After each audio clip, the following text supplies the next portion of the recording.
શંકરાચાર્યને જાનથી મારી નાખવાની ધમકી મળી, ઓડિયો ક્લિપ વાયરલ થઈ। ધમકી મામલે સરકારે ગંભીરતા લેવી, કિશોર શાસ્ત્રી। જગતગુરુ શંકરાચાર્ય શ્રી અવિમુક્તેશ્વરાનંદ સરસ્વતીજી મહારાજ જેવા રાષ્ટ્રીય અને આધ્યાત્મિક સ્તરે અતિ મહત્વપૂર્ણ સ્થાન ધરાવતા સનાતન ધર્મના પ્રતીકને જાનથી મારી નાખવાની ધમકી આપવામાં આવી હોવાનો બનાવ અત્યંત ગંભીર, નિંદનીય અને અસહ્ય છે। આ માત્ર એક વ્યક્તિ વિરુદ્ધની ધમકી નથી, પરંતુ સમગ્ર ધાર્મિક પરંપરા, સામાજિક સૌહાર્દ અને દેશની કાયદા વ્યવસ્થાને ખુલ્લો પડકાર છે। આ પ્રકારની ગુનાહિત માનસિકતા ધરાવતા તત્વો સામે કડક અને ઉદાહરણરૂપ કાર્યવાહી કરવામાં નહીં આવે તો ભવિષ્યમાં વધુ ગંભીર પરિસ્થિતિઓ સર્જાઈ શકે છે। આવી ધમકીઓને હળવાશથી લેવી એ કાયદા અને વ્યવસ્થાની નિષ્ફળતા સમાન ગણાશે।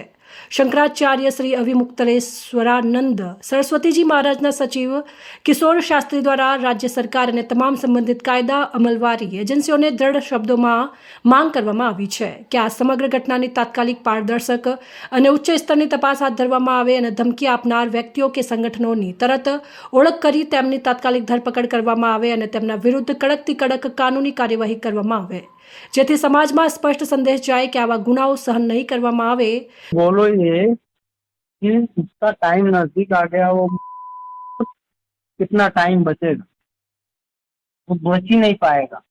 उसको खुद जैसे आसिक अहमद को मारा वैसे उसको मरना है और बाद में सारा कहानी खत्म।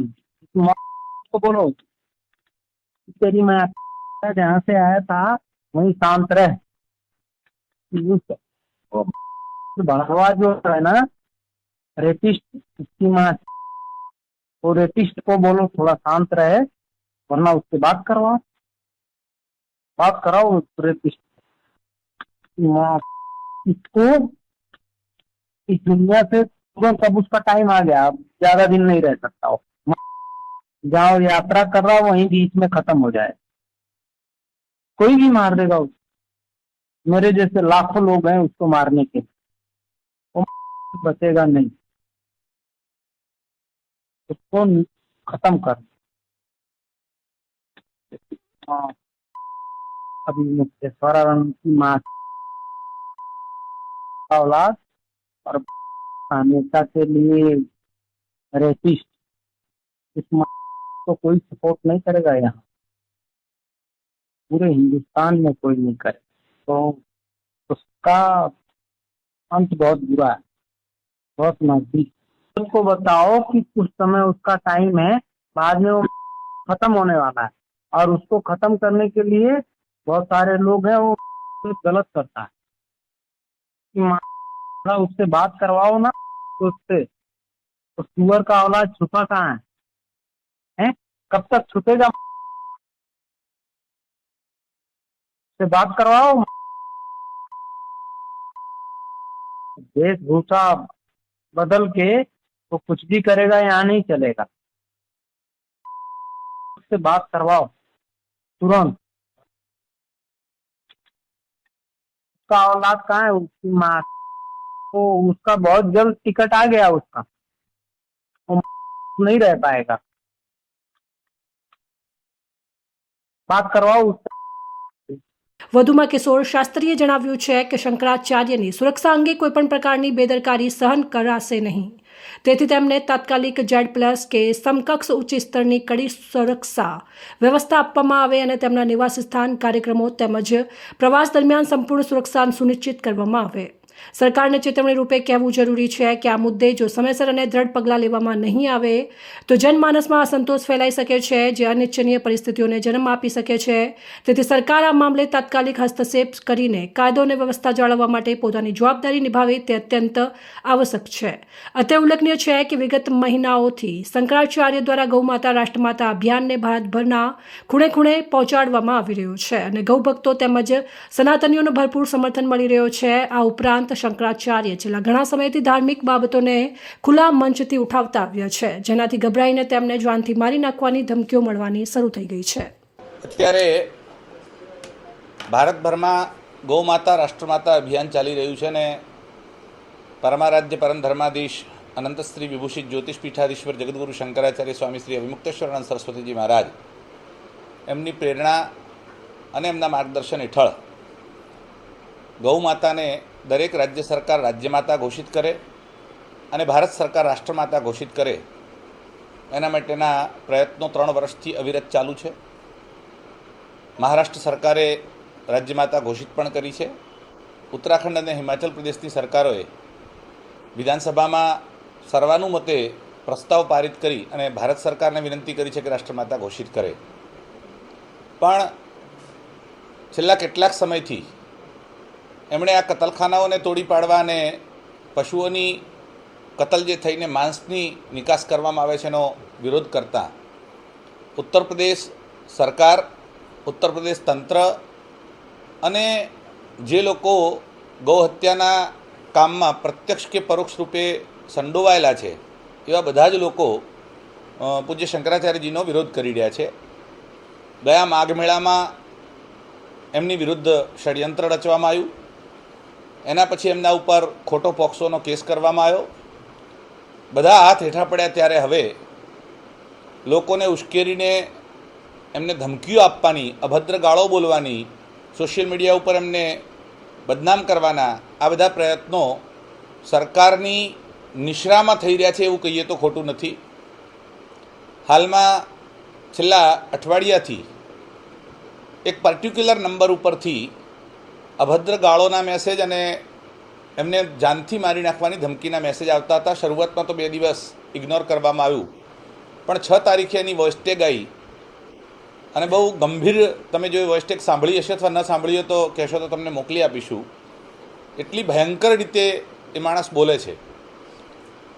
મનોવૈજ્ઞાનિકો જોડે એ વોઇસટેગનું અમે વિશ્લેષણ કર્યું અને મનોવૈજ્ઞાનિકનું કહેવું છે કે આ શાતિર અપરાધી હોય એવા પ્રકારની ભાષા છે. એ કોઈને કોઈ સંસ્થા સાથે સંકળાયેલો હોય એવી ભાષા છે. એમાં એવું કહે છે કે મારા જેવા લાખો લોકો છે જે તમને મારી નાખશે, એટલે જો હું નહીં મારું તો બીજો મારી નાખશે. એનો ફોન હજુ સુધી ચાલુ છે. ગઈકાલ સુધી અમે લોકોએ, એટલે અમારા અમુક લોકોએ ફોન કર્યા એને, અને હજુ પણ ફોન ઉપર એ જ ભાષા બોલે છે. તમારે જે તોડવું હોય તોડી લેજો, જેને એફઆઈઆર કરવી હોય કરી લેજો, હું પોલીસથી ડરતો નથી. એનો મતલબ કે પોલીસ પણ આ વસ્તુને ગંભીરતાથી લઈ નથી રહી. શંકરાચાર્ય નાનું પદ નથી, રાષ્ટ્રપતિ કે વડાપ્રધાન કરતાં પણ ઉપરનું પદ છે. ત્યારે તમે વિશેષ સુરક્ષાઓ ગમે તે સંસ્થાઓના વડાને આપી શકો છો. કોઈ કથાકારને જો તમે આવી મોટી સુરક્ષાઓ આપી શકતા હોય તો શંકરાચાર્યને જો વાજબી સુરક્ષા ન આપવામાં આવે અને કોઈ અઘટિત કૃત્ય કરવામાં આવે અથવા આવું થશે તો એના પડઘા બહુ ખતરનાક પડશે. ભારતની સરકારે આને ગંભીરતાથી લેવું જોઈએ, ઉત્તર પ્રદેશની સરકારે ગંભીરતાથી લેવું જોઈએ. જો સરકારના લેવા દેવા હોય એવા કોઈ લોકો આ કરી રહ્યા હોય તો પણ, અને એવું નથી ને કોઈ બહારના તત્વો આ પ્રોત્સાહિત કરીને કરી રહ્યા હોય તો પણ આ વસ્તુ સમાજ માટે, રાષ્ટ્ર માટે હિતકારી નથી. એના ગંભીર પરિણામ આવી શકે છે. શંકરાચાર્યજીએ આગળની 3 તારીખથી એટલે 3 મેથી લઈ અને 81 દિવસ માટે ઉત્તર પ્રદેશની પ્રત્યેક વિધાનસભાના પ્રવાસનું આયોજન કર્યું છે. એમની યાત્રા નીકળવાની છે. આ ગવિષ્ઠી યાત્રા છે. એટલે ગૌરક્ષા માટેના યુદ્ધ જ્યારે કરવામાં આવે એને ગવિષ્ઠી કહેવામાં આવે. ત્યારે આ ગવિષ્ઠી યાત્રામાં તમારું ખૂન થઈ જશે અથવા તમને મારી નાખશું કે હત્યા કરીશું એવી જો ધમકી આપવામાં આવતી હોય, અને ત્યાંથી નીકળ્યા પછી ગઈકાલે શંકરાચાર્યજી જયપુર પહોંચ્યા, એક પણ પોલીસવાળો એમની સુરક્ષામાં નથી, નોટ અ સિંગલ.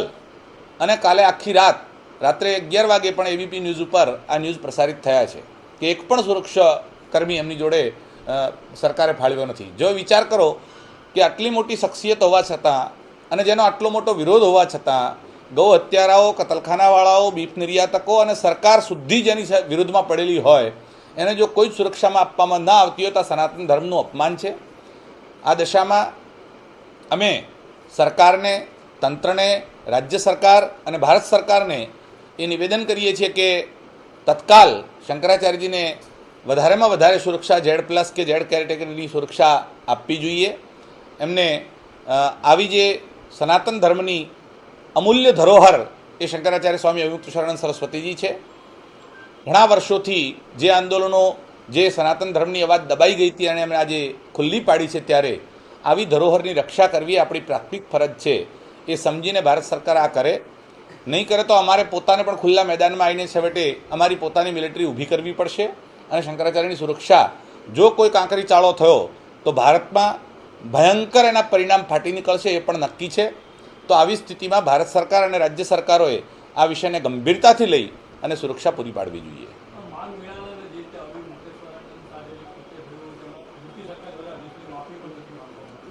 યુપી સરકારે માફી નથી માંગી. જો થોડી પણ શરમ બચી હોત તો માફી માંગી લેત. માફી નથી માંગી એટલું જ નહીં, જે પોલીસવાળા અથવા જે તંત્રએ આ પગલાં ભર્યા અને એમનું અપમાન કર્યું, એમને સ્નાન ન કરવા દીધું, એમના પરિકરો ઉપર હુમલો થયો, ઇવન મારી ઉપર પણ લાઠીચાર્જ થયો હતો એ વખતે.